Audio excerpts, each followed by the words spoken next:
Hi weavers, welcome to village రుచులు. అందరూ ఎలా ఉన్నారండి? మేము బాగున్నామండి. మరి యొక్క రెసిపీతో మీ ముందుకు వచ్చాము. రెసిపీ పేరు తప్లెంట్లు. ఈ రెసిపీ మార్నింగ్ టిఫిన్కి కానీ ఈవినింగ్ స్నాక్కి కానీ చాలా బాగుంటుంది. దానికి కావలసిన పదార్థాలు: 4 చుట్ల జొన్నపిండి, 8 మీడియం సైజ్ ఉల్లిపాయలు, 50 గ్రాములు పచ్చిమిరపకాయలు, తగినంత కల్లుప్పు. కడిగి ఉంచుకున్న ఉల్లిపాయల్ని, పచ్చిమిరపకాయల్ని ఇలా సన్నగా తరుక్కోవాలి.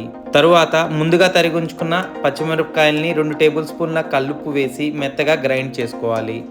మెత్తగా గ్రైండ్ చేసుకున్న తర్వాత ముందుగా తరిగి ఉంచుకున్న ఉల్లిపాయల్ని వేసుకొని కచ్చా పచ్చగా ఇలా గ్రైండ్ చేసుకోవాలి. గ్రైండ్ చేసుకున్న కారాన్ని ఇలా ప్లేట్లోకి తీసుకోవాలి. తరువాత ఒక పెద్ద ప్లేట్ తీసుకొని 4 చిట్ల జొన్నపిండిని జల్లి పట్టుకోవాలి. తరువాత 2 టేబుల్ స్పూన్ల జీలకర్ర వేసుకొని బాగా కలుపుకోవాలి. బాగా కలుపుకున్న తర్వాత ముందుగా గ్రైండ్ చేసుకున్న కారాన్ని రుచికి సరిపడా వేసుకొని బాగా కలుపుకోవాలి.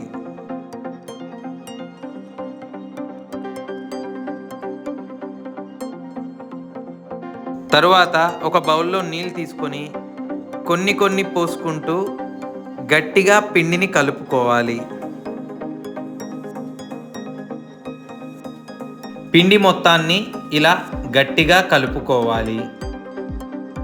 తరువాత వెడల్పాటి బౌల్ తీసుకొని డీప్ ఫ్రైకి సరిపడా ఆయిల్ పోసుకోవాలి. తరువాత చపాతి పలక కానీ చపాతి బండ కానీ తీసుకొని తడిపి ఉంచిన కాటన్ క్లాత్ని వేసుకోవాలి. ముందుగా తడిపి ఉంచుకున్న పిండిలో నుండి చిన్న ఉంటలు తీసుకొని ఇలా పల్చగా ఒత్తుకోవాలి.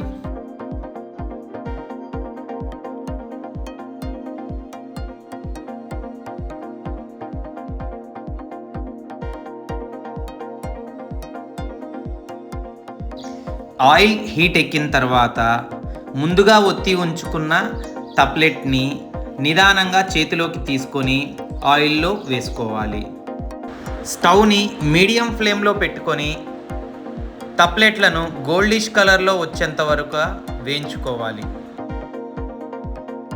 ఈ రెసిపీ మనకు ఒకరోజు మాత్రమే నిలువ ఉంటుందండి. ఈ తప్లెట్లలోకి నెయ్యితో కానీ వెన్నతో కానీ తింటే చాలా రుచికరంగా ఉంటుందండి.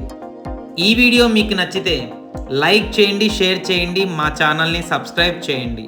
మరికొన్ని రెసిపీ వీడియోస్ నోటిఫికేషన్ కోసం పక్కనే ఉన్న బెల్ ఐకాన్ని క్లిక్ చేయండి.